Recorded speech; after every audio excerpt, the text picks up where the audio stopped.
இங்கே கொடுக்கக்கூடிய தகவல் எல்லாமே பார்த்தீங்கன்னா எஜுகேஷனல் பர்பஸ் மட்டுமே. வீடியோக்குள்ளே போகிறதுக்கு முன்னாடி டிஸ்க்ளைமர் ரீட் பண்ணிக்கோங்க. ஹலோ ட்ரேடர்ஸ், அனைவருக்கும் வணக்கம். இது நம்ம சேனல் தமிழ் ஸ்டாக், நான் சுந்தர். ஸோ இன்றைக்கான ஒரு வீடியோ கண்டிப்பாக ஒரு 10K ஸ்பெஷல் வீடியோவில் டவுட்டே வேண்டாம். இது ஒரு பிகினர்லேருந்து அட்வான்ஸ் ட்ரேடர் வரைக்கும் எல்லாத்துக்கும் பொருந்தக்கூடிய ஒரு வீடியோவாக தான் இருக்க போகுது. ஸோ வீடியோ கடைசி வரைக்கும் ஸ்கிப் பண்ணாமல் பாருங்கள். இன்னொரு முக்கியமான விஷயம் என்ன அப்படின்னு கேட்டிங்கன்னா, ஸோ வீடியோவோட ப்ளேபேக் அப்படிங்கிறது 2x போட்டு ஃபஸ்ட்டு பார்க்காதீங்க, ஓகேங்களா? ஸோ ஆல்ரெடி நான் வந்து வேகமாக பேசக்கூடிய ஆள். நீங்கள் 2x போட்டிங்கன்னா அப்போ என்ன புரியும் உங்களுக்கு?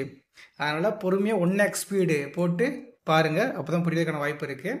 நிறையா பிகினர்ஸ்க்கான தகவலும் உள்ளே ஒளிஞ்சிருக்கு. அதுக்கப்புறம் வெயிட் பண்ணி பாருங்கள், ஓகே? ஸோ மார்க்கெட்டை பொறுத்த வரைக்கும் பார்த்தீங்கன்னா, ஷேர் மார்க்கெட் அப்படிங்கிறது பேசிக்காக எடுத்துக்கோங்க.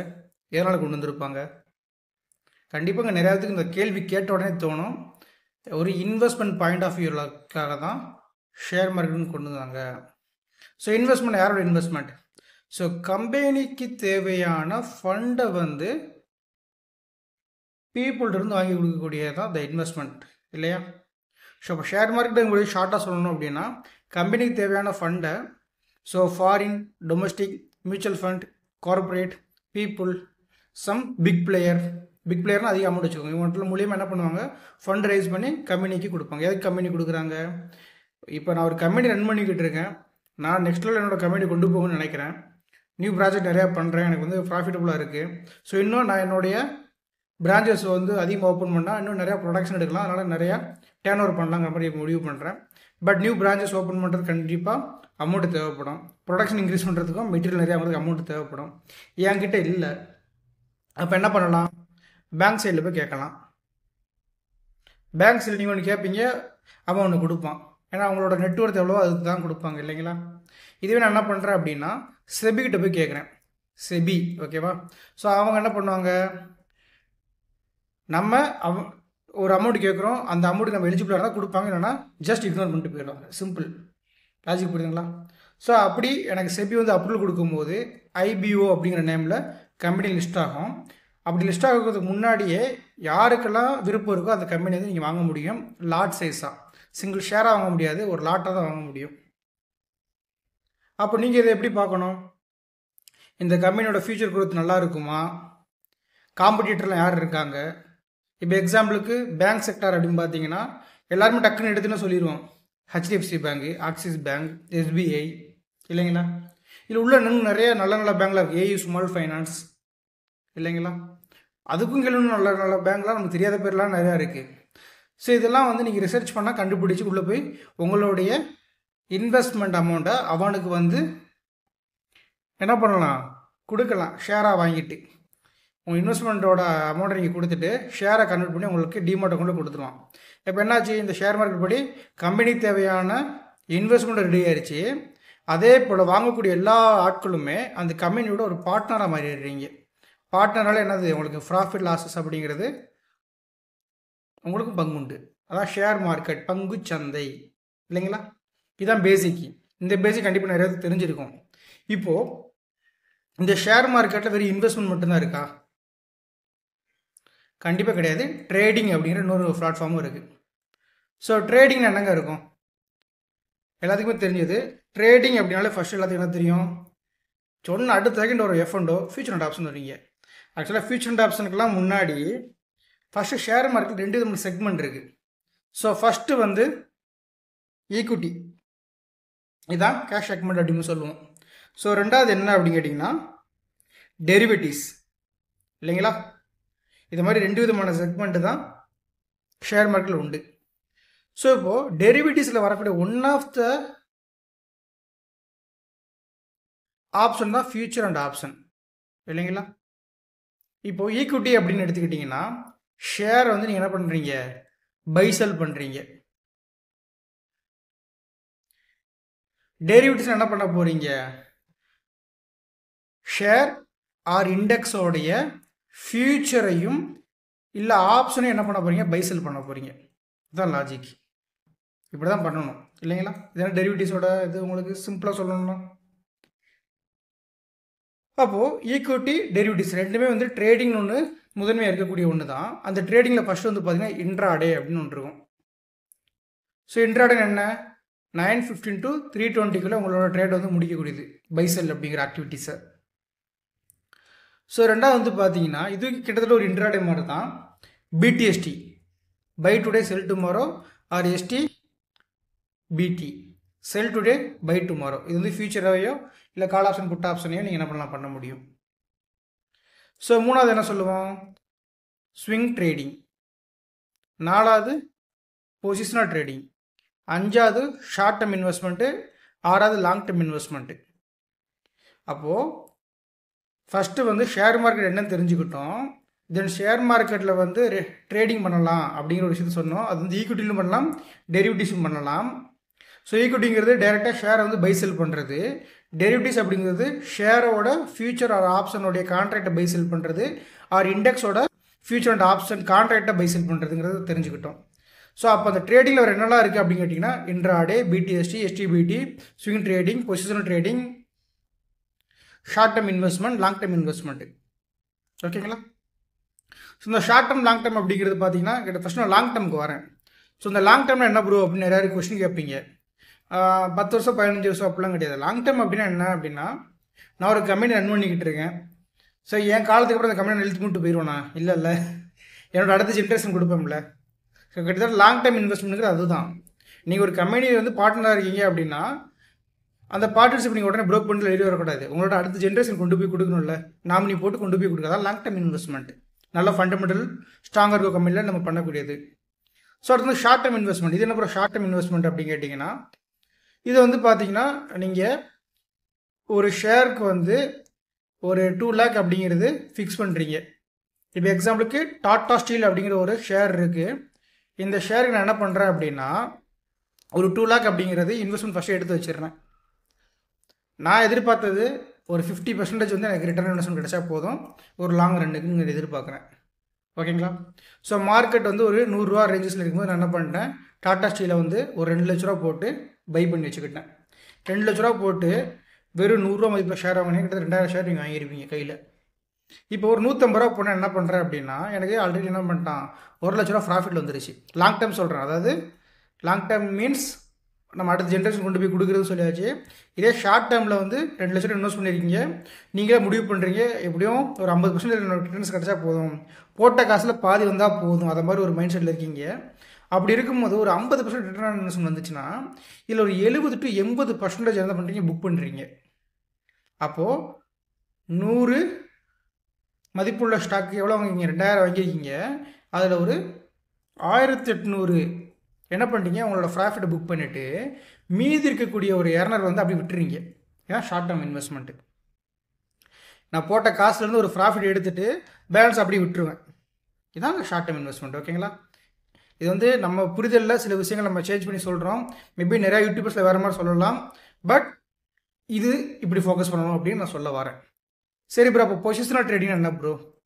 ஸோ பொசிஷனல் ட்ரேடிங்னா இப்போ மார்க்கெட் அப்படிங்கிறது நான் ஆல்ரெடி சொல்லியிருக்கேன்.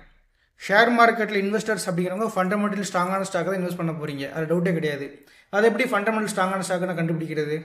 கண்டிப்பாக இந்த கொஸ்டின் அப்படிங்கிறது நிறைய பேருக்கு நம்மளில் இருக்கும். ஸோ நம்மளுடைய நிஃப்டியை பொறுத்த வரைக்கும் கிட்டத்தட்ட என்எஸ்சி அந்த ஒரு ஸ்டாக் எக்ஸ்சேஞ்சில் 2629 ஸ்டாக்ஸ் வந்து லிஸ்ட் ஆகிருக்கு ஸ்டில் நவ். ஓகேங்களா? இதில் மொத்தத்துக்கு ஒரு நல்ல கம்பெனி அப்படின்னு எடுத்துக்கிட்டிங்கன்னா வெறும் 500 கம்பெனி தான். ஸோ இந்த 500 கம்பெனி எங்கே ப்ரோ இருக்கும் அப்படின்னு கேட்டிங்கன்னா ரொம்ப சிம்பிளுங்க. நிஃப்டி 100, நிஃப்டி மிட் கேப்பில் ஒரு 150, நிஃப்டி ஸ்மால் கேப்பில் ஒரு 250. அப்போது 0 0 1 1 2 4 ப்ளஸ் ஒரு 1 என்னாச்சு உங்களுக்கு 5 ஆச்சா? இவ்வளோ தான். அப்போ இந்த 500 கம்பெனியில் இருக்கக்கூடிய ஸ்டாக்கில் நீங்கள் வந்து ப்ராப்பராக அனலைஸ் பண்ணி ஷார்ட் டேர்ம் இன்வெஸ்ட்மெண்ட்டோ லாங் டேர்ம் இன்வெஸ்ட்மெண்ட்டோ ஈஸியாக பண்ணிட்டு போயிடலாம். ஈவன் நீங்கள் பொசிஷனல் ட்ரேடிங் எடுக்கும்போது கூட இந்த ஒரு 500 ஸ்டாக்கில் நீங்கள் இன்வெஸ்ட் பண்ணிங்கன்னா ரொம்ப ரொம்ப நல்லது. ஏன் 2629 ஸ்டாக்ஸில் வெறும் 500 ஸ்டாக் தான் இன்வெஸ்ட் பண்ணணும்னா மீது 2320 ஸ்டாக் இன்வெஸ்ட் பண்ணக்கூடாதா? அப்படின்னு கேட்டிங்கன்னா, ஸோ அங்கே நிறையா வந்து பார்த்தீங்கன்னா ரொம்ப சின்ன சின்ன கம்பெனிஸ் இருக்கும், மைக்ரோ கேப் கம்பெனிஸ் நிறையா இருக்கும். ரெண்டாவது ஸ்கேமர், ஒன்றுமே இல்லாத ஜஸ்ட் ஒரு நேம். இப்போல்லாம் பார்த்தீங்கன்னா எஸ்எஃப்ஆர் சொல்லிட்டு நீங்கள் கிளிக் பண்ணிங்கன்னா ஸ்டாண்டர்ட்னு பார்த்தீங்கன்னா ஒரு கம்பெனிலாம் ரன் ஆகும். நான் உங்களுக்கு ரன் பண்ணி காட்டுறேன். ஓகே, ஸ்டாண்டர்ட் கிளாஸ் லைனிங் டெக்னாலஜின்னு இருக்குது. இதில் வந்து பார்த்தீங்கன்னா ஸ்டாண்டர்ட் இண்டஸ்ட்ரி லிமிடெட் இருக்குது பார்த்தீங்களா. இதை நான் கிளிக் பண்ணுறேன். 19 ரூபா ட்ரேட் ஆகிட்டு இருக்கான். ஆக்சுவலாக நம்ம பக்கத்து ஊரில் இல்லை, ஸ்ரீலிபுரத்தில் இருக்கக்கூடிய ஒரு கம்பெனி. இதெல்லாம் இது மாதிரி நிறையா சுகர் கம்பெனிலாம் உள்ளே இருக்கும். இதெல்லாம் வந்து பார்த்தீங்கன்னா இதுலேயுமே உள்ளே வராத கம்பெனியாக இருக்கும். ஸோ அதனால் நம்ம என்ன சொல்கிறோம் அப்படின்னு கேட்டிங்கன்னா, என்எஸ் வெப்சைட் ஓப்பன் பண்ணிங்கன்னா மார்க்கெட் டேட்டா இருக்கும், அதில் இண்டிசஸ் இருக்கும். அதை கிளிக் பண்ணிக்கிட்டிங்கன்னா இருக்குது பார்த்தீங்களா. ஃபஸ்ட்டு ஒன்று நிஃப்டி 50, நிஃப்டி நெக்ஸ்ட்டு 50, ரெண்டையும் கூட்டிங்கன்னா 100 மேஜர் கம்பெனி வந்தாச்சு. முடிஞ்சா அதே நிஃப்டி 100 வந்துருச்சுங்களா, ப்ரூட் மார்க்கெட் இண்டிசஸ் சொல்லிட்டு. அதில் கீழே பார்த்தீங்கன்னா Nifty mid cap 50, Nifty mid cap 100. Actually அது ரெண்டும் 150 முடிஞ்சுங்களா. இன்னும் கொஞ்சம் கீழே போனீங்கன்னா Nifty small cap 50, Nifty small cap 250 வந்துருச்சா. அப்போ ஆக்சுவலாக பார்த்தீங்கன்னா இந்த ஒரு 250, இங்கே இருக்கக்கூடிய ஒரு 150, அதுக்கப்புறம் நம்ம மேலே பார்த்தா ஒரு 100. ஸோ ஆக மொத்தம் என்னாச்சு உங்களுக்கு, அதே 500 வந்துருச்சா. எங்கே பார்த்தாலும் திரும்ப இந்த இண்டெக்ஸஸ் தான் வந்துக்கிட்டு இருக்கும் உங்களுக்கு. அதெல்லாம் என்ன சொல்கிறோம், டைரெக்டாக அதை மட்டும் ஃபோக்கஸ் பண்ண சொல்கிறோம். அப்போது இந்த நிஃப்டி 50 இருக்கக்கூடிய ஸ்டாக்கை மட்டும் நீங்கள் பிக் பண்ணாலே போதுமானது, ஒரு ஷார்ட் டர்ம் இன்வெஸ்ட்மெண்ட்டுக்கோ லாங் டர்ம் இன்வெஸ்ட்மெண்ட்டுக்கோ பொசிஷனல் ட்ரேடிங்கை பண்ண முடியும். ஓகேவா. சரி, இப்போ பொசிஷனல் ட்ரேடிங் என்னங்கிறத ஃபஸ்ட்டு சொல்லி முடிச்சிடுறேன். இப்போ இதை மாதிரி நீங்கள் ட்ரேடிங் வரும்போது ஃபண்டமெண்டல் மட்டும் போதாதுங்க, long term short term fundamental மட்டும் போதானது. இந்த ஃபண்டமெண்டலை விட டெக்னிக்கல் நாலேஜுங்கிறது ஒரு பொசிஷனல் ட்ரேடருக்கு வரணும்.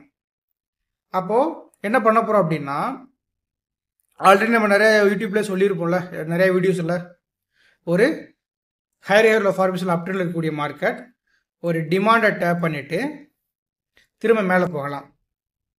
ஓகேங்களா. இல்லை டிஸ்கவுண்ட் ப்ளேஸ், இந்த ஓவரால் ரேலிக்கான டிஸ்கவுண்ட் ப்ளேஸ் 0.5, 0.6 ரேஞ்சஸ்லேருந்து ரிவர்சல் ஆகலாம். ஸோ இப்படி போகும்போது மார்க்கெட் ஆல்ரெடி லோயர் ஹெட் ஒரு ஃபார்மேஷனில் கீழே வந்திருக்கு அப்படிங்கிற பட்சத்தில் ட்ரெண்டு புல்லிஷாக இருக்கும்போது அடுத்து சப்ளை ஜோனுக்கு போகும். அப்போ அந்த சப்ளை ஜோனுக்கு வந்து ராக்கெட் ரிட்டர்ன் இப்படிலாம் போகாது, சம்டைம்ஸ் போகும். மேக்ஸிமம் என்ன அப்படின்னா இப்படி போயிட்டு இப்படியே ஜிக்ஸாக தான் போகும் இல்லைங்களா. ஸோ அப்படி போகுது. இல்லை ஒரு ஆல் டைம் ஹைக்கு மேலே மார்க்கெட் நிற்கிதுன்னா அங்கே சில ஸ்கொயர் நம்பர் வச்சு நம்ம டார்கெட் வைப்போம். அதெல்லாம் பிடிக்கிறது வந்து தான் உங்களுக்கு பொசிஷனல் ட்ரேடிங். ஒரு டிமாண்ட் டேப் பண்ணும்போது அடுத்த சப்ளை ஜோனுக்கும் ஒரு டிஸ்கவுண்ட் ப்ரைஸ்லேருந்து போகும் அடுத்த 1.68க்கும் போகும் பார்த்தீங்களா. இதுதான் பொசிஷனல் ட்ரேடிங். ஒரு டிஸ்கவுண்ட் ப்ரைஸ்லேருந்து அடுத்த 1.68க்கு போகணும் அப்படிங்கும்போது இப்படி ஒரே நாளாக பறக்காது, இப்படியே தான் போகும். ஓகேவா. இதெல்லாமே பொசிஷனல் ட்ரேடிங் வரக்கூடியது. அப்போ ஸ்விங் ட்ரேடிங் என்ன ப்ரோ, இது நிறைய என்ன நினச்சாங்கன்னா பொசிஷனல் ட்ரேடிங்னா 5 to 10% பிடிச்சா பொசிஷனல் ட்ரேடிங், 20 to 25% பிடிச்சா ஷார்ட் டேர்மு, 30 to 40 பிடிச்சா லாங் டேர்ம் இப்படிலாம் நினைக்கிறாங்க. ஆக்சுவலாக அதெல்லாம் கிடையாது. ஓகேவா. சரி, இப்போ ஸ்விங் ட்ரேடிங்னா என்ன அப்படின்னா, அதே ஒரு எஸ்எம்சி கான்செப்டில் டிமாண்ட்லேயோ இல்லை ஒரு ஃபிபனாச்சி ஹெல்த் ரீசனோ நீங்கள் எடுக்கும்போது ப்ரீவியஸில் இருக்கக்கூடிய ஒரு ஹை பாயிண்டை போய் தொடராமல் பார்த்தீங்களா, ரேலி ரீட்ரேஸ்மெண்ட் ரேலி, திரும்ப அந்த ரீட்ரேஸ்மெண்ட் வந்துட்டு ஒரு ரேலின்னு சொல்லிட்டு ப்ரீவியஸோட செல்லிங் பாயிண்ட் போய் டேப் ஆகுது பார்த்தீங்களா. இந்த ஒரு ஸ்விங் இருக்குது பார்த்தீங்களா, இதுதான் ஸ்விங் ட்ரேடிங். புரியுதுங்களா. இப்போ ஸ்விங்கினாலே உங்களுக்கே தெரியுமே, எல்லாத்துக்கும் ஞாபகம் வரும், ஸ்விங்கினாலே ஊஞ்சல் இல்லையா. இப்போ ஒரு ஊஞ்சலை கட்டி என்ன பண்ணுறோம், நம்ம தள்ளி விடுறோம், இப்படி போயிட்டு திரும்ப ஒரு இடத்துக்கு வரும்ல. அப்போ இது ஒரு ஸ்விங், இது ஒரு ஸ்விங் தானே. அதே போல் தான் கீழே வரது ஒரு ஸ்விங், திரும்ப மேலே போகிறது ஒரு ஸ்விங். இந்த ஸ்விங் எப்படிங்கிறது தான் ஸ்விங் ட்ரேடிங். அதுக்கப்புறம் லாஸ்ட் ஒன்று தான் ட்ரேடிங்கு. ஓகேங்களா. இன்ட்ராடே ட்ரேடிங்கு ஒரே நாளில் வாங்கி ஒரே நாளில் விற்கிறது, லோயர் டைம் ஃப்ரேமில். ஓகேங்களா. அப்போது இதுக்கு இப்போ என்ன பார்த்துட்டோம், நம்ம ஃபஸ்ட்டு வந்து இன்ட்ராடே பார்த்தாச்சு, ஸ்விங் ட்ரேடிங் பார்த்தாச்சு, பொசிஷனல் ட்ரேடிங் பார்த்தாச்சு, ஷார்ட் டர்ம் இன்வெஸ்ட்மெண்ட் பார்த்தாச்சு, லாங் டர்ம் இன்வெஸ்ட்மெண்ட் பார்த்தாச்சு. இப்போ டைம் ஃப்ரேம் வேணும். இந்த ரெண்டும் பார்த்தீங்கன்னா வீக்லி மந்த்லியோட டைம் ஃப்ரேம் ரொம்ப ரொம்ப இம்பார்ட்டன்ட், ஷார்ட் டேர்முக்கும் லாங் டேர்முக்கும். ஸ்விங்க்கும் பொசிஷனலுக்கும் பார்த்தீங்கன்னா டேவும் வீக்கும் ரொம்ப ரொம்ப இம்பார்ட்டன்ட். ஸோ இன்ட்ராடேக்கு 1 ஹவரும் 50 மினிட்ஸ் ரொம்ப ரொம்ப இம்பார்ட்டன்ட். நம்ம சம்டைம்ஸ் என்ன சொல்லுவோம் அப்படின்னா 15 மினிட் பதிலாக 5 மினிட்டே பார்க்கலாம். ஆப்ஷன் ட்ரேடிங்க்கு ஸ்டாக்குக்கு 15 மினிட்ஸ் நல்லாயிருக்கும். எழுதிங்க இதெல்லாம் ஃப்ரீ ஆஃப் நாலேஜாக கிடைக்குன்னு சொல்லிட்டு அலட்சியப்படுத்த வேண்டாம். ஓகே ப்ரோ, இவ்வளோ நேரம் இப்போ என்ன ப்ரோ நம்ம பார்த்துருக்கோம் அப்படின்னு கேட்டிங்கன்னா ஷேர் மார்க்கெட்டோட பேசிக் பார்த்தாச்சு, எதுக்காக கொண்டு வந்தாங்கன்னு. அதில் என்னெல்லாம் செக்மெண்ட் இருக்குன்னு சொல்லிட்டு கேஷ் செக்மெண்ட்டும் டெரிவேட்டிவ்ஸ்ங்கிறது இருக்குன்னு சொல்லியிருந்தோம். ஸோ ரெண்டுலேயுமே நம்ம என்ன பண்ண முடியும், ட்ரேடிங் அப்படிங்கிறது பண்ண முடியும். ஸோ கேஷ் செக்மெண்ட்டில் பண்ணது வந்து ஈக்விட்டிஸ், ஸ்டாக் வந்து டேரெக்டாக பை செல் பண்ண முடியும். டெரிவேட்டிவ்ஸில் பண்ணக்கூடியது ஸ்டாக்குள்ளே இருக்கக்கூடிய ஃபியூச்சர் ஆப்ஷன் கான்ட்ராக்டை பை செல் பண்ண முடியும். தென் இண்டெக்ஸில் இருக்கக்கூடிய ஃபியூச்சர் ஆப்ஷன் கான்ட்ராக்டை பை செல் பண்ண முடியும் அப்படின்னு சொல்லியாச்சு. தென் இந்த ட்ரேடிங்கில் என்னெல்லாம் இருக்குங்கிறத ஒரு 5 லிஸ்ட்டு போட்டு கொடுத்தாச்சு. இப்போ ஒரு காம்போ கிடச்சிருச்சா? ஒரு பிகினர் முதற்கொண்டு ஷேர் மார்க்கெட் என்ன, அதில் என்னென்ன செக்மெண்ட் இருக்குது, அதை எப்படி நம்ம யூட்டிலைஸ் பண்ண போகிறோம், அதுக்கு என்ன டைம் ஃப்ரேம் யூஸ் பண்ண போகிறோம், யாரும் சொல்லாத ஒரு விஷயம் இல்லைங்களா? வந்துருச்சா? ஓகே. ஸோ இவ்வளோ நேரம் நீங்கள் இந்த வீடியோ கண்டினியூஸாக பார்த்துக்கிட்டு இருக்கீங்க, புது தகவல் புரிஞ்சுக்கிட்டீங்க, இல்லை ஆல்ரெடி கேட்ட தகவல் இருந்தாலும் நீங்கள் சொல்லுங்கள் நல்லா தான் பாருக்கு. இப்படிலாம் நினைக்கிறவங்க ஒரு லைக் போட்டுட்டு பாருங்கள், பின்னாடி ஒரு சந்ததியிலுக்கு இந்த வீடியோ போய் சேரட்டும். ஓகே, இப்போது அடுத்த ஒரு கட்டத்துக்கு போகலாம். ஃபியூச்சர் அண்ட் ஆப்ஷன் நம்ம ரெகுலராக எல்லாருமே பண்ணிக்கிட்டு இருக்கக்கூடியது. இந்த ஃபியூச்சர் அண்ட் ஆப்ஷன் அப்படிங்கிறது பார்த்தீங்கன்னா என்னை பொறுத்த வரைக்கும் ஷேர் மார்க்கெட் ஒரு பிஸ்னஸ் தான். ஸ்பெசிஃபிக்காக நீங்கள் ஃபியூச்சர் அண்ட் ஆப்ஷன் செக்மெண்ட் தான் பண்ண போகிறீங்க அப்படின்னா ஒரு 2 விஷயம் நல்லா நோட் பண்ணிக்கோங்க.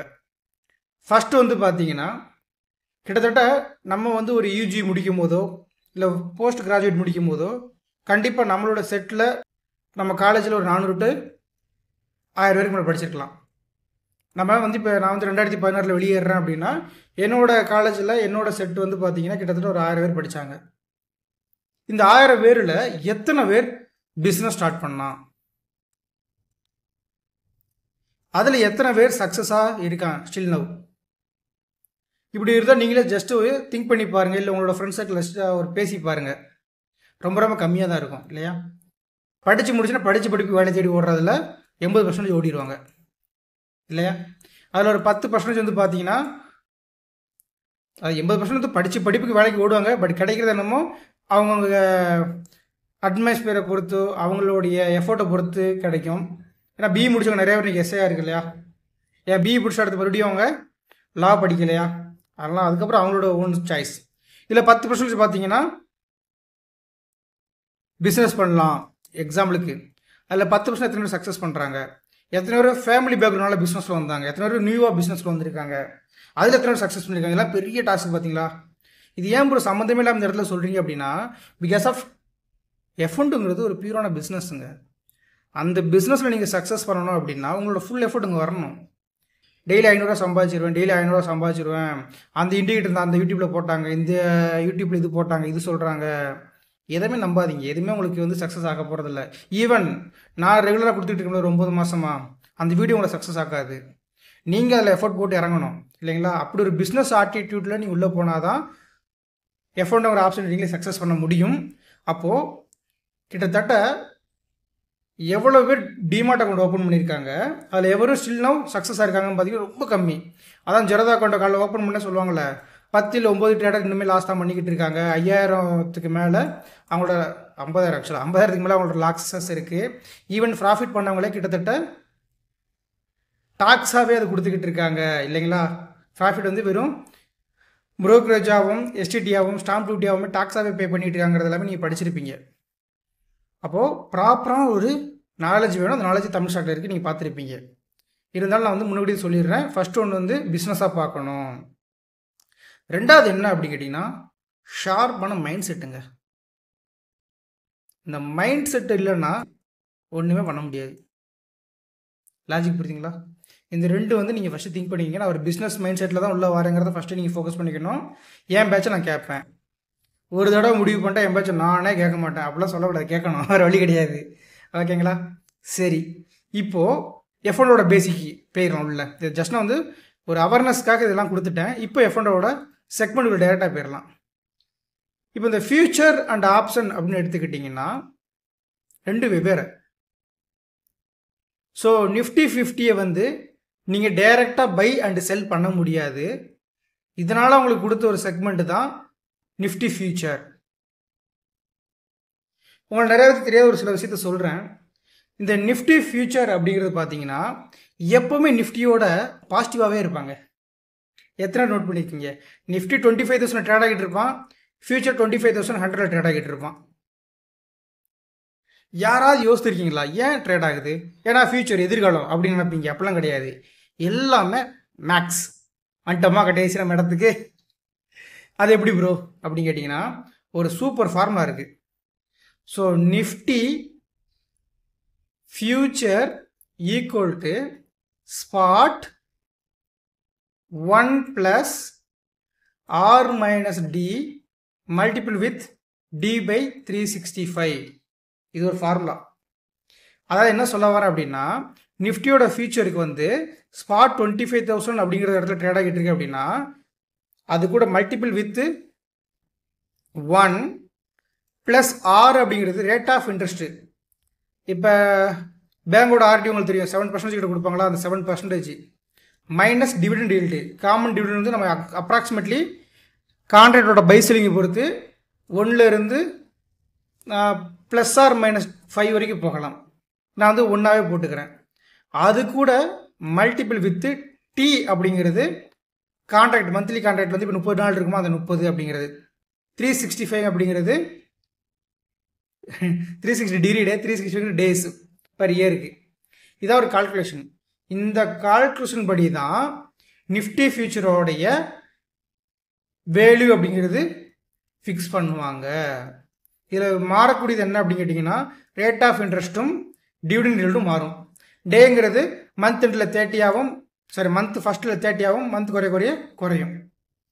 லாஜிக் புரியுதுங்களா?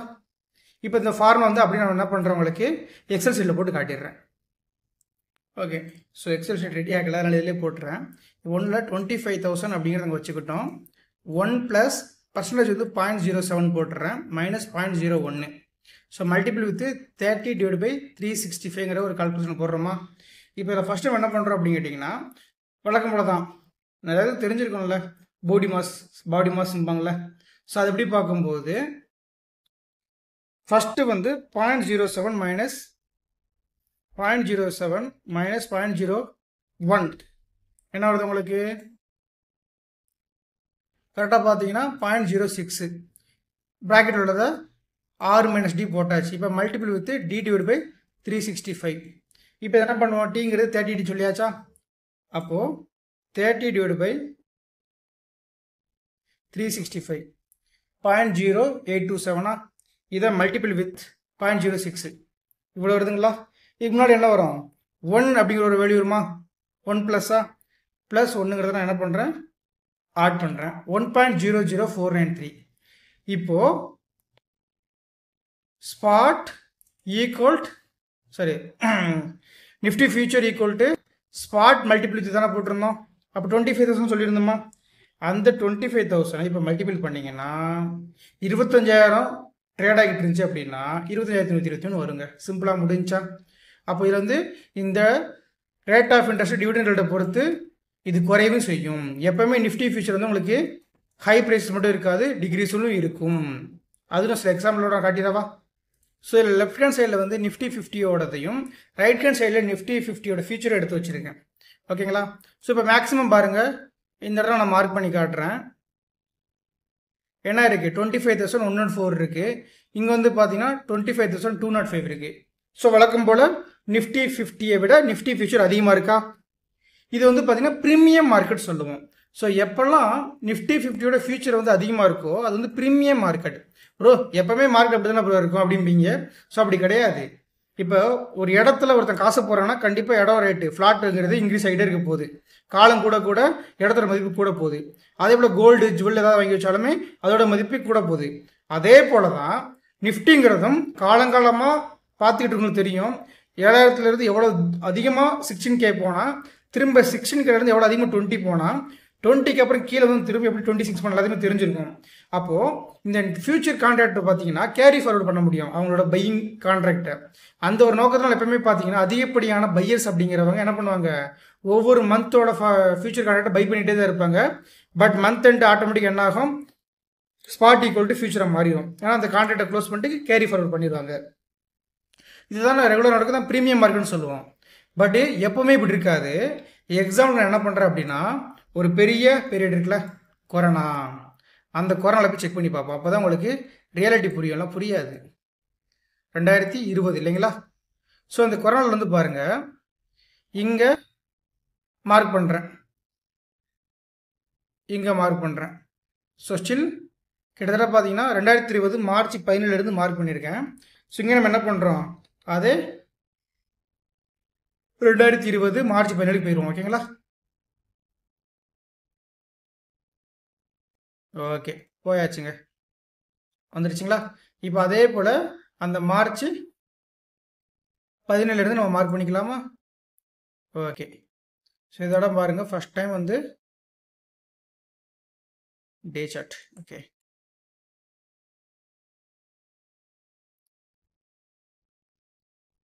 ஸோ ஃபஸ்ட்டு வந்து இங்கே மார்க் பண்ணியிருக்கோம், செகண்ட் எல்லாமே க்ளோஸ் பாயிண்ட் மார்க் பண்ணியிருக்கேங்க.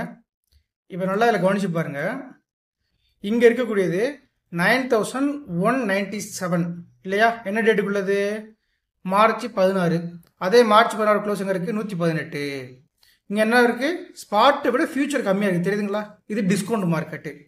மார்க்கெட் அவ்வளோதான் கீழே போக போய் சொல்லிட்டு எல்லாம் என்ன பண்ணுறாங்க, ஃபியூச்சரோட கான்ட்ராக்ட் செல் பண்ணிக்கிட்டே இருக்காங்க. அடுத்து பாருங்கள், 967 கிட்டத்தட்ட பார்த்தீங்கன்னா ஒரு 90 பாயிண்ட் கம்மியாக இருக்குது டிஸ்கவுண்ட் மார்க்கெட். 8468 8000 ரொம்ப கம்மி பாருங்கள். லாஜிக் புரியுதுங்களா எந்தளவு கம்மியாக இருக்குன்னு? ஒரு 30 பாயிண்ட். 863 805 751 7610. அப்போது இது மாதிரி பெரிய ஃபால் நடக்கும் போது என்ன பண்ணுறாங்க, ஃபியூச்சர் கான்ட்ராக்டோட பை செல்லர்ஸ் எல்லாம் செல்லராக மாதிரி நிற்கிறாங்க. இது டிஸ்கவுண்ட் மார்க்கெட்டாக இருக்குது. அப்போ கண்டினியூஸாக அடுத்து கொஞ்ச நாள் கழிச்சு பார்த்தீங்கன்னா, இப்போ இங்கே பாருங்கள், இதோட க்ளோஸ் பாயிண்ட்டு, இதோட க்ளோஸ் பாயிண்ட் மார்க் பண்ணி காட்டுறேன். இங்கே என்ன இருக்குது? 9972 9955. இங்கே டிஸ்கவுண்டாக தான் இருக்குது. அதுக்கப்புறம் கொஞ்ச நாள் கழிச்சு நம்ம மேலே போய் பார்க்குறோம். இந்த இடத்துல பாருங்கள், ஃபியூச்சரோட வேல்யூ வந்து 11,102. நான் மார்க் பண்ணி காட்டுறேன், 11,102. இங்கே பாருங்கள் எவ்வளோ இருக்குது? 11,095. இப்போ என்ன ஆயிடுச்சு, எனக்கு ப்ரீமியம் மார்க்கெட்டாக மாறிடுச்சு. அப்போ இந்த மாதிரி ப்ரீமியம் மார்க்கெட் இருந்தால் மார்க்கெட் மேலே தான் போகும், டிஸ்கவுண்டாக இருந்தால் மார்க்கெட் கீழே தான் போகுங்கிறத நான் சொல்ல வரலைங்க. இது ஒரு லாஜிக். ப்ரீமியம் மார்க்கெட்னா என்ன, டிஸ்கவுண்ட் மார்க்கெட்னா என்னங்கிற லாஜிக் தெரிஞ்சுக்கோங்க, இல்லைங்களா? ஸோ அப்போது ஃபியூச்சர், ஸோ அப்போது இது வந்து ஒரு பேசிக்கான நாலேஜ் தெரிஞ்சுக்கணும். அப்போ புதுசாக ஒரு விஷயம் தெரிஞ்சுக்கிட்டீங்களா இந்த இடத்துல? எத்தனை பேர் இதெல்லாம் தெரியாமல் இன்னும் ஆப்ஷன் ட்ரேடிங், நான் ஆப்ஷன் ட்ரேடர் சொல்லிக்கிட்டு இருக்கீங்க. இந்த மாதிரி பேசிக் திங்ஸ் கூட தெரியாமல் ஆப்ஷன் ட்ரேடர் சொல்கிறதுல தான் பயன் இருக்கா? பயனே கிடையாதுல்ல. அப்போ ப்ரீமியம் மார்க்கெட்டா என்ன, டிஸ்கவுண்ட் மார்க்கெட் என்னங்கிறது தெரிஞ்சிருச்சா? இப்போ ஃபியூச்சருக்கு வந்து எப்படி ஒரு கால்குலேஷன் எடுக்கிறாங்க அப்படிங்கிறத தெரிஞ்சுக்கிட்டீங்களா? ஓகே, இப்போ அடுத்து ஒரு சம்பவம் பண்ணுவோம். இந்த ஃபியூச்சருக்கான ஒரு அமௌண்ட் இருக்குது பார்த்தீங்களா? இப்போ எக்ஸாம்பிளுக்கு வந்து பார்த்தீங்கன்னா, இப்போ நிஃப்டி ஃபியூச்சர் அப்படிங்கிறத வந்து ஒரு பை பண்ணுறோம். ஸோ ஒரு லாட் பை பண்ணும் எவ்வளோ அமௌண்ட் கேட்குறாங்க? 2,13,000 கேட்குறாங்க. இதுவே செல் பண்ணால் ஆல்மோஸ்ட் 2,12,000.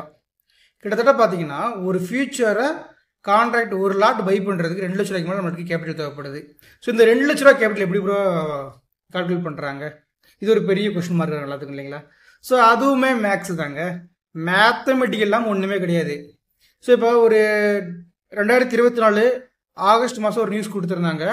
ஸோ நிஃப்டி 50ல் ஒரு லாட் கான்ட்ராக்டை பை செல் பண்ணுறதுக்கான மார்ஜின் அமௌண்ட் 6 லட்சத்தில் இருந்து 18 to 25 லட்சம், அதை 20 லட்சமாக மாற்ற போகிறதா ஒரு நியூஸ் வந்திருந்தது. அதுக்கு வேண்டி என்ன பண்ணாங்க அப்படின்னா, 25 இருந்த நிஃப்டி ஒரு லாட் பையிங் குவான்டிட்டியை 75 மாற்றினாங்க, இல்லைங்களா? அப்போ இந்த 6 லட்சம் 18 லட்சம்னா என்ன ப்ரோ, என்ன டிஃப்ரென்சஸில் இது வருது அப்படின்னு கேட்டிங்கன்னா, ரொம்ப சிம்பிளுங்க. இப்போ நிஃப்டி வந்து எங்கே ட்ரேட் ஆகிக்கிட்டு இருக்கோ, இப்போ எக்ஸாம்பிள் நிஃப்டி எங்கே ட்ரேட் ஆகிட்டு இருக்குன்னு பார்த்தீங்கன்னா ஒரு 25,114 ட்ரேட் ஆகிட்டு இருக்கு. இந்த 25,114 மல்டிபிள் வித்து குவான்டிட்டி 75, ஒரு லாட்டோட குவான்டிட்டி 18,83,550 வந்துருச்சா? இதுக்கு முன்னாடி பார்த்தீங்கன்னா அவங்க சொன்னப்ப என்னது, நான் சொன்ன மாதிரியே அந்த டிசம்பர் 2 வச்சுக்கலாமே.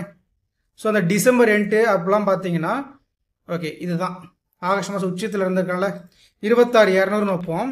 ஒரு லாட் பையிங் மார்ஜின் அவ்வளவு குவான்டிட்டி 25 6,55,000. இதை தான் என்ன பண்ணாங்க 18 லட்சமாக மாற்றுறாங்க. வந்துருச்சா? இப்போ ஏன் 25லேருந்து 75 லாட் சைஸ் மாற்றுறாங்கிறத உங்களுக்கு தெரிஞ்சுக்கிட்டோம். காரணம் வந்து சொல்லியிருந்தாங்க 6 லட்ச ரூபா ஒரு லாட் பையிங் குவான்டிட்டி இருக்கிற மார்ஜின் அமௌண்ட்டை 18 லட்சமாக மாற்ற போகிறாங்கன்னு சொன்னாங்க. இப்போ அதுக்கான விளக்கம் ஏன் லாட் சைஸ் இன்க்ரீஸ் பண்ணாங்க, அந்த நியூஸ்க்கு முன்னாடி என்ன நடந்துச்சு எல்லாமே புரிஞ்சுக்கிட்டீங்களா எல்லாருமே? சரி ப்ரோ இது ஓகே. ஆனால் நீங்கள் இப்போ ஃபியூச்சர் ஒரு லாட் பை பண்ணுறதுக்கு 2 லட்ச ரூபா சொல்கிறீங்களா, அது எப்படி வந்துச்சு? எஸ், அடுத்து அதுக்கு தான் போகிறோம். இப்போது நம்ம பார்த்தது வந்து 25,000 மதிப்பு இருக்கக்கூடிய ஒரு ஃபியூச்சர் கான்ட்ராக்டை பை செல் பண்ணும்போது 18,33,000 சில்லரை வருது. ஆனால் இந்த அமௌண்ட் கொடுத்து எல்லாரையும் பை செல் பண்ண முடியுமா? முடியாதுல்ல சார். நம்ம மக்கள்லாம் கஷ்டப்படுறாங்களேன்னு சொல்லிட்டு இதோட 10 to 12% உங்களோட கையில் காசு இருந்தால் போதும். அதை மட்டும் வச்சு நீங்கள் என்ன பண்ண முடியும், ஒரு லாட்டை பை செல் பண்ணிக்கிடலாம் ஃபியூச்சர் கான்ட்ராக்டுங்கிறது கொண்டு வந்தாங்க. அப்போது 25,100 மல்டிபிள் 75 18,82,500 ரூபா வருது. இதை நான் என்ன பண்ணுறேன் 10 to 12% மாற்றுறேன். அப்போ லீஸ்ட் வந்து 10%ங்க 1,88,250. அப்போ ஹையஸ்ட் பர்சன்டேஜ் என்ன 12 2,25,000. அப்போது இந்த 10 to 12ங்கிறது வால்யூமை பொறுத்து இன்க்ரீஸ் டிக்ரீஸ் ஆகும். அப்போது காமனாக 1,80,000 2,25,000 தான் எனக்கு ஒரு லாட் ஃபியூச்சரோடைய பையிங் செல்லிங் மார்ஜின் அமௌண்ட்டுங்கிறது கால்குலேட் பண்ணுறாங்க. புது விஷயமா இருக்கா? புரிஞ்சுக்கிட்டீங்களா? பேஸ்மெண்ட் ஸ்ட்ராங்காக இருக்கணும், அப்போ தான் பில்டிங் நிற்கும். இதெல்லாம் யாரும் பெய்டு கோர்ஸில் கூட சொல்லிக் கொடுக்க மாட்டாங்க நண்பா. உங்களுக்காண்டி சாட்டர்டே ஃபேமிலி கூட டைம் ஸ்பெண்ட் பண்ணாமல் ஒரு 1/2 hour ஒர்க் பண்ணிவிட்டு இந்த 1/2 hour பேசின வீடியோவை கிட்டத்தட்ட பார்த்தீங்கன்னா ஒரு 25 நிமிஷம் எடிட் பண்ணிவிட்டு பேக்ரவுண்டில் இருக்கக்கூடிய டீநாய்ஸ் பண்ணிவிட்டு அதுக்கப்புறம் முன்னாடி பின்னாடி கோர்வை சேர்த்து டிஸ்க்ளைமர் கொடுத்து அதுக்கு ஒரு தம்ப்னெல் எடுத்து அந்த தம்ப்னெல்ல எடிட் பண்ணிவிட்டு இது உங்கள் எல்லாருக்கும் போய் சேரணுங்கிறதுக்காக அதுக்கான டைட்டில், அந்த டைட்டிலில் வந்து சில டேகு, இவ்வளோ விஷயங்களுக்கு முன்னாடி பேக்ரவுண்ட் கொடுத்து அந்த வீடியோ நான் உங்களுக்கு கொடுக்குறேன். எதுக்கு வேண்டி? புரிதலோட மார்க்கெட்டை பாருங்கிறதுக்காண்டி தான். கரெக்டுங்களா? ஸோ இதுதான் 10K ஸ்பெஷல் வீடியோவோட அனதர் பார்ட். ஓகேவா? ஸோ ஃபர்ஸ்டே சொல்லிட்டோம், தோல்வியால் உருவான கதை வெற்றியை காணாமல் ஓயாது first part for 10K. So இது வந்து பார்த்தீங்கன்னா செகண்ட் பார்ட். ஓகேவா? 10K special video second part. So already போதும். ஏன்னா இப்போ ஹியூமன் சைக்காலஜிக்கல் 15 நிமிஷத்துக்கு மேலே இருக்கக்கூடிய வீடியோ பார்க்க மாட்டேங்கிங்க. அப்படி பார்த்தாலும் 2x வச்சு தான் பார்ப்பீங்க. இது 30 நிமிஷம் போன வரைக்கும் போதும். இதில் அடுத்த எபிசோட் வேணும்னு நினைக்கிறவங்க ஒரு 400+ லைக்ஸ் கொண்டு வந்தீங்கன்னா ஆப்ஷனுக்கு எப்படி இந்த ப்ரீமியம் அமௌண்ட் வந்து கால்குலேட் பண்ணுறாங்க பையிங்க்கும் செல்லிங்க்கும் அப்படிங்கிற அடுத்த டெஃபினேஷனையும், அதுக்கப்புறம் நம்ம நண்பர்கள் நம்மளுடைய ஸ்டூடெண்ட்ஸ் கன்சிஸ்டண்டாக எப்படி ப்ராஃபிட் பண்ணுறாங்க, அவங்க கன்சிஸ்டண்டாக ப்ராஃபிட் பண்ணுறதுக்கு எந்த ஒரு மேஜர் 4 ரூல்ஸை வந்து ஃபாலோ பண்ணுறாங்க, தமிழ்ஷா கொடுத்த ரூல்ஸ் அப்படிங்கிறத அடுத்த ஒரு எபிசோடில் பார்க்குறதுக்கான வாய்ப்பாக இருக்கும். ஓகேங்களா? ஸோ இத்துடன் இந்த வீடியோ முடிகிறது. இந்த வீடியோ கடைசி வரைக்கும் பார்த்தவங்க மறக்காம லைக் பண்ணுவீங்க. லைக் பண்ணுறது மட்டும் இல்லாமல் உங்களோட நண்பர்களுக்கும் ஆசைப்பட்டால் ஷேர் பண்ணுங்கள். தேங்க்யூ.